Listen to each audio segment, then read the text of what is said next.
안녕하세요, 김태욱입니다. 지난 시간에 우리는 인공지능과 로봇을 비롯한 신기술로 인해 4차 산업혁명 시대에는 직업에 큰 변화가 있을 거라는 전문가들의 이야기를 들었습니다. 그렇다면 우리는 이러한 변화를 대비해서 어떤 준비를 해야 할까요? 여러분 생각은 어떠십니까? 바이오 기술, 외국어. 저는 솔직히 잘 모르겠고요. 어떤 준비를 해야 될지 아무 생각이 없어요. 하지만 이 문제는 기존의 교육 방법으로는 인공지능과 지능형 로봇이 광범위하게 활용되는 4차 산업혁명 시대를 제대로 대비할 수 없다는 것이 교육 전문가들의 일치된 의견이라는 것입니다. 학교 현장에서도 스팀 교육 등 미래 사회를 대비한 다양한 학습 방법을 추구하려고 노력 중이지만 여전히 우리 사회 곳곳에는 일방적인 지식 주입식 교육 문화가 만연해 있습니다. 4차 산업혁명 시대는 창의력을 갖춘 융합적인 사람을 적합한 인재상으로 보는데요. 과연 창의 융합적인 인재상이란 어떤 사람을 말하는 걸까요? 그리고 학교 교육은 학생들을 이러한 인재상으로 교육시키기 위해 어떤 변화를 필요로 할까요? 우리나라 일부 병원에서는 IBM의 인공지능 왓슨을 도입했습니다. 왓슨의 학습 능력은 놀라운 수준이어서 전문의 진단 및 치료 과정, 290개 의학 저널, 200개 의학 교과서, 1200만 페이지의 텍스트를 학습했는데요. 단시간에 이 정도의 지식을 사람이 완전히 학습하는 것은 사실상 불가능하죠. 인간의 암기력이 기계를 이길 수 없다는 것은 명확한 사실입니다. 그렇기 때문에 더욱더 4차 산업혁명 시대에 적합한 인재상은 창의융합인재입니다. 창의융합인재는 창의적이고 융합적인 특징을 가지고 있는 사람을 말하는데, 창의적 사람이란 기존의 것을 새롭게 해석하고 적용할 수 있으며 통합적이고 융합적으로 사고할 수 있고, 융합적인 사람이란 한 가지 분야의 지식에 머물지 않고 다른 영역의 지식과 연결시킬 수 있으며 다양한 분야의 독서를 많이 한 사람을 말합니다. 창의 융합적인 인재를 양성하기 위해서는 기존 학교 교육이 바뀌어야 합니다. 교사가 일방적으로 지식을 주입하는 현재의 교육 방식으로는 불가능하죠. 학생들이 발표하고 자유롭게 질문하고 토론할 수 있는 학습 환경이 만들어져야 하며, 다른 사람을 배려하고 공감하며 함께 협력할 수 있는 능력을 기르는 학습이 필요합니다. 이를 위해서는 주입식 교육이 아니라 모둠 활동, 토론 수업, 프로젝트 수업 등의 혁신적인 학습 방법이 도입돼야 하며, 지식 전달에서 역량 중심의 교육으로 학습의 방향이 근본적으로 바뀌어야 합니다. 4차 산업혁명 시대에 대응할 수 있는 핵심 역량은 무엇일까요? 역량에 대한 다양한 정의가 이루어지고 있지만 여러 학자들이 공통적으로 말하는 역량은 특정한 상황이나 맥락에서 업무를 성공적으로 수행할 수 있는 지식, 기능, 태도의 총체라고 정의합니다. 그리고 핵심 역량이란 모든 개인들이 자기 발전과 자기 실현, 그리고 직업에 필요한 지식, 기술, 태도 등을 함께 묶어 일컫는 용어죠. 핵심 역량이 중시되면서 여러 기관과 학자들은 핵심 역량이 어떻게 구성될 수 있는가를 연구했는데요. 대표적인 연구 가운데 하나는 OECD의 연구로서, OECD는 다음과 같이 3가지 차원으로 핵심 역량이 구성된다고 주장했습니다. 첫째, 도구를 상호작용적으로 활용하는 능력, 즉 다양한 소통 도구와 새로운 기술을 활용하고 지식과 정보를 상호작용적으로 활용할 수 있는 능력을 말합니다. 둘째, 이질적인 집단에서 상호작용하는 능력, 인간관계 능력, 협업과 협동 능력, 갈등을 관리하고 해결하는 능력 등이 포함되죠. 셋째, 자율적으로 행동하는 능력, 사회규범과 경제적 규범 등 큰 그림을 고려하면서 행동하고 판단하는 능력이며, 자신의 권리를 옹호하고 자신의 인생 계획, 프로젝트를 구상, 실행하는 능력입니다.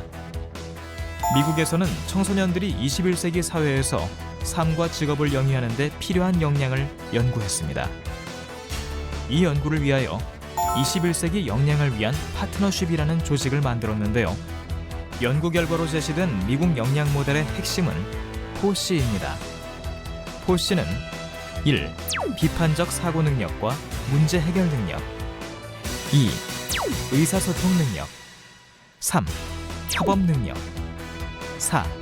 창의성과 혁신을 의미하죠. 청소년들은 학습의 주체로서 적극적이고 자율적으로 포씨를 습득해야 한다는 것이 21세기 역량을 위한 파트너십의 주장입니다. 미국의 포춘지 편집장 콜비는 인공지능이나 로봇에 비하여 인간이 우위에 있는 7가지 능력을 제시했습니다. 인간은 기계에 비하여 월등히 앞서는 능력을 갖추고 있으며 새로운 미래 사회에서도 이러한 능력이 있기에 잘 대응할 수 있다고 콜비는 보았죠. 또한 그동안 인간의 능력이 과소평가되었다는 점을 강조하기도 했습니다. 이상의 여러 논의를 정리하여 미래 직업 세계에 대비할 수 있는 4가지 역량을 제시하면 다음과 같습니다. 첫째, 창의성을 키워야 합니다. 창의성이란 기존의 생각이나 관념에 머물지 않고 새롭고 유용한 아이디어나 생산물을 생산하는 것을 의미하죠. 컴퓨터는 기존의 그림이나 시를 안내자로 활용하여 새로운 그림이나 시를 창조할 수 있으나 진정한 창의성은 아닙니다. 가장 창의적인 직업인 배우, 예술가, 음악가 등은 컴퓨터나 자동화로부터 비교적 안전할 것입니다. 둘째, 공감 능력을 키워야 합니다. 사람 간의 소통과 공감을 요구하는 일들은 쉽게 자동화되지 않을 것입니다. 면대면으로 소통하는 직업이 특히 공감 능력을 많이 필요로 하죠. 심리상담사, 음악치료사, 미술치료사, 유치원 교사, 보육교사 등이 이와 관련된 직업입니다. 셋째, 특수성 활용 역량이 필요합니다. 인공지능에 의한 자동화는 폭넓은 수요가 있는 영역을 다루기 때문에 틈새 시장과 관련되거나 특정 지식, 미세한 움직임을 통제하는 기술을 필요로 하는 직업은 가까운 장래에 로봇으로 대체되지 않을 것입니다. 지역의 관광 가이드, 협동조합 운영자, 귀농귀촌 플래너, 공정무역 전문가, 플로리스트, 미용사, 분장사 등이 여기에 해당되죠. 넷째, 기술 역량을 갖추어야 합니다. 인공지능, 지능형 로봇 등 새로운 기술의 제품을 고안하고 디자인하고 개발하는 사람들은 기술 역량이 매우 중요하죠. 인공지능, 로봇, 사물 인터넷, 빅데이터, 클라우드 컴퓨팅 등의 엔지니어, 프로그래머, 연구원 등이 여기에 포함되며 신기술 분야에서 유지 보수, 전략, 설치 등 다양한 방법으로 자동화를 지원하는 작업은 자동화가 진행되어도 수요가 존재할 것으로 예상됩니다. 인공지능과 지능형 로봇 등이 주도할 것으로 예상되는 4차 산업혁명 시대를 어떻게 대비해야 할까요? 4차 산업혁명 시대에는 로봇이 인간의 일자리를 빼앗아 간다는 비관론이 있지만 충분히 대비할 수 있는 방법도 있습니다. 로봇을 비롯한 기계와 대결하는 것이 아니라 기계를 활용하는 방법이 더 현명하고 현실적이죠. 다시 말해서 인공지능, 로봇 등을 침입자가 아니라 파트너이자 협력자로 봐야 합니다. 이러한 관점에서 인공지능이 주도하는 4차 산업혁명 시대를 대비하고 고용 가능성을 높일 수 있는 전략이 있다고 하는데요. 어떤 전략들인지 알아보도록 하겠습니다. 인공지능이 주도하는 4차 산업혁명 시대를 대비하고 고용 가능성을 높일 수 있는 5가지 전략은 다음과 같습니다. 첫째, 컴퓨터와 자동 시스템 위로 올라가라. 즉, 더 큰 그림을 제시하라. 인공지능 시대에 큰 비전을 제시하고 새롭게 자동화할 수 있는 영역을 제시하는 것입니다. 현재 컴퓨터가 처리할 수 없는 고난도의 문제를 제시하고 해결할 수 있는 최적화된 모델을 제시하는 것이죠. 둘째, 컴퓨터나 기계가 잘하는 일을 비켜가라. 컴퓨터보다 사람이 잘할 수 있는 영역을 찾아 집중하는 것입니다. 상품 판매를 위해 사람을 설득하거나 파이프라인에 막힌 지점을 직관으로 찾는 일 같은 것이죠. 현장 경험이 매우 중요하며 직업 현장에서 요구하는 암묵적 지식을 습득해서 자신의 능력으로 길러야 합니다. 셋째, 컴퓨터가 만든 결과물을 검토하고 수정하라. 소프트웨어가 어떻게 결정을 내리는지를 이해하고 소프트웨어의 기능과 결과물을 모니터링하고 수정하는 일을 말합니다. 다시 말해서 자동화 시스템의 세부 사항을 이해하고 개선책을 제시하는 것이죠. 지속적으로 전문적인 기술을 업데이트해야 합니다. 넷째, 컴퓨터로 자동화가 되지 않는 좁은 영역을 찾아서 틈새를 파고들어라. 컴퓨터 프로그램이 개발되지 않은 영역에서 전문성을 키우는 것입니다. 고문서의 연대를 찾는 일을 하나의 예로 들 수 있는데요. 이렇게 틈새 영역을 찾고 열정을 가지고 그 분야의 일에 집중해서 전문가가 되는 것입니다. 다섯째, 자동화 시스템이나 인공지능을 만들어라. 즉, 앞으로 나아가라. 의사결정이나 행동을 지원하는 새로운 시스템이나 소프트웨어를 개발하는 것입니다. IBM의 왓슨 구축을 응용하여 새로운 시스템을 개발하는 것을 하나의 예로 볼 수 있는데요. 컴퓨터 공학, 인공지능 등 첨단 분야를 학습하고 자동화 혹은 인공지능을 적용할 수 있는 새로운 영역을 찾아야 합니다. 지금까지 4차 산업혁명을 대비하는 5가지 전략을 살펴봤습니다. 그런데 조금 더 전문적인 지식을 원한다면 무엇을 공부해야 할지 궁금해하실 겁니다. 그래서 여기서는 여러분의 자녀가 진로를 선택하는 데 있어서 보다 구체적인 도움을 줄 수 있도록 주요 신기술을 익히고 전문성을 쌓는 데 유리한 분야에 대해서 알아보기로 하겠습니다. 새로운 과학기술이 다양한 방식으로 활용되면서 새로운 시대가 열리고 있습니다. 전문가들이 새로운 시대를 여는 기술로 주목하는 것은 인공지능을 비롯하여 지능형 로봇, 생명공학, 클라우드 컴퓨팅, 사물인터넷, 빅데이터, 드론, 자율주행 자동차, 3D 프린터 등인데요. 이러한 과학기술 가운데 몇 가지는 수십 년 전에 이미 개발되었지만 산업적으로 넓게 활용되기 시작한 것은 최근입니다. 4차 산업혁명 시기에 어떤 교육이 필요할까요? 미국에서는 전문 교육을 강화하자는 백악관 보고서가 발간되기도 하였습니다. 전문가들의 의견을 종합하면 4차 산업혁명 시대에는 다양한 형태의 교육과 훈련이 필요합니다. 기존 교육제도뿐만 아니라 온라인 과정, 직업훈련기관도 새로운 지식을 얻는 통로가 될 수 있습니다. 그러면 분야별로 어떠한 교육과정이나 훈련과정이 필요할까요? 인공지능과 관련된 직업으로는 인공지능 개발자, 감성인식기술 전문가 등이 있습니다. 인공지능 개발자와 감성인식기술 전문가 모두 컴퓨터공학, 전자공학 등 공학 분야를 공부하는 것이 해당 직업으로 진출하는 데 유리하지만 물리학, 생물학 등의 기초과학, 수학 등을 전공한 경우에도 이 분야에 관심을 갖고 전문성을 쌓으면 인공지능 개발자로서 일할 수 있는 기회를 찾을 수 있습니다. 로봇 관련 직업으로 진출하는 데 유리한 과정은 다양하지만 공통점이 있습니다. 로봇과 관련된 일은 대부분 높은 수준의 지식이나 스킬을 요구하고 있는데요. 로봇 관련 일과 관련이 많은 과정은 기계공학, 전기공학, 전자공학, 컴퓨터공학, 제어계측공학 등입니다. 로봇 감성 인지연구원처럼 연구를 하는 직업에서는 수학, 기계공학, 컴퓨터와 같은 기초학문을 공부하는 것도 좋죠. 바이오 기술은 워낙 전문적인 분야이기 때문에 관련 직업도 연구 분야가 많은데요.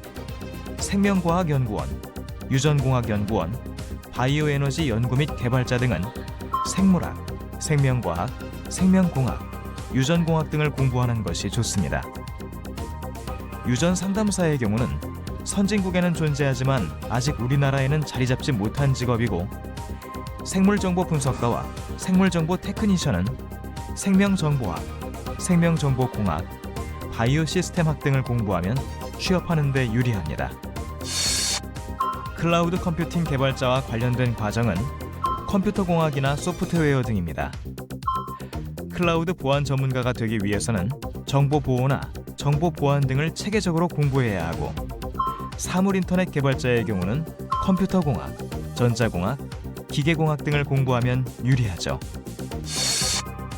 빅데이터 전문가를 원하는 청소년들은 통계학, 컴퓨터공학, 산업공학, 경영학 등을 선택하면 앞으로의 진로를 만드는 데 유리합니다. 그러나 고도의 전문성을 요구하여 현장에서 빅데이터 전문가로서 일하려면 빅데이터 분석 방법을 공부하고 현장에서 경력을 쌓아야 하죠. 드론 개발자가 되려는 사람은 기계공학, 전자공학, 컴퓨터공학 등을 공부하면 유리합니다. 드론 조종사의 경우는 특정한 전공을 했다고 더 유리하지는 않은데요.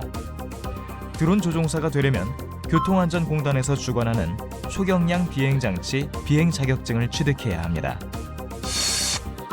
자율주행 자동차 개발자가 되려는 사람은 대학에서 기계공학, 전자공학, 전기공학, 컴퓨터공학 등의 전공을 선택하면 유리하고 3D 프린터 운영 전문가의 경우는 미술, 디자인, 컴퓨터 그래픽 등의 전공이 좋습니다. 지금까지 살펴본 내용을 바탕으로 신기술 분야의 관련 과정의 특성을 정리하면 다음과 같습니다. 첫째, 새로운 과학기술 관련 직업들은 하나의 과정이 아니라 여러 학문 분야에서 공부한 사람들을 필요로 합니다. 이는 새로운 과학기술이 융합, 통합적 성격이 강하고 학문 간 연계, 협력으로 개발되고 발전되는 현실을 반영한 것이죠. 둘째, 공학 이외의 분야에서 진출할 수 있는 직업들이 다수 있습니다. 로봇, 인공지능, 사물인터넷, 자율주행 자동차 등의 개발자는 이공계가 우세하나 기획이나 디자인은 사정이 다르죠. 여러 분야의 기획자는 공학자들뿐만 아니라 인문사회 계열 출신이 일할 수 있는 부분이 많고 앞으로 많은 인문사회 계열 출신이 진출할 것으로 예상됩니다. 신기술과 관련된 제품의 디자이너는 디자인 계열이 유리한데요. 제품을 이용하는 사람들이 실제로 어떻게 사용하는지를 분석해서 보다 편리하게 이용할 수 있는 디자인을 찾을 수 있습니다. 이 일을 하는 사람을 사용자 경험 디자이너, 즉 UX 디자이너라고 하는데 UX 디자이너의 경우는 디자인이나 컴퓨터를 공부한 사람뿐만 아니라 인문사회 계열 혹은 다른 계열에 있던 사람도 흥미를 갖고 공부하면 잘할 수 있는 직업입니다. 셋째, 신기술 분야의 직업 분야에 진출하기 위해서는 기초 학문을 충실히 학습해야 합니다. 기존의 특정 학문과 1대1로 매칭이 되지 않는 직업이 대부분이죠. 이러한 직업들은 수학, 물리학, 화학, 생물학, 통계학 등 자연과학 계열의 기초 학문을 공부하고 이를 바탕으로 공학을 연계하는 방식이 효과적입니다. 예를 들어 먼저 컴퓨터나 전자공학 분야 이외에 물리학, 생물학, 화학과 같은 기초과학 분야를 공부하고 추후에 보다 전문적인 공학 분야를 학습할 수 있죠. 넷째, 신기술 분야의 직업은 대부분 일정한 수준의 교육이나 훈련, 그리고 경력을 요구하고 있습니다. 일반적으로 이 분야의 기술자나 개발자는 보다 깊은 지식과 경력을 요구하고 있죠.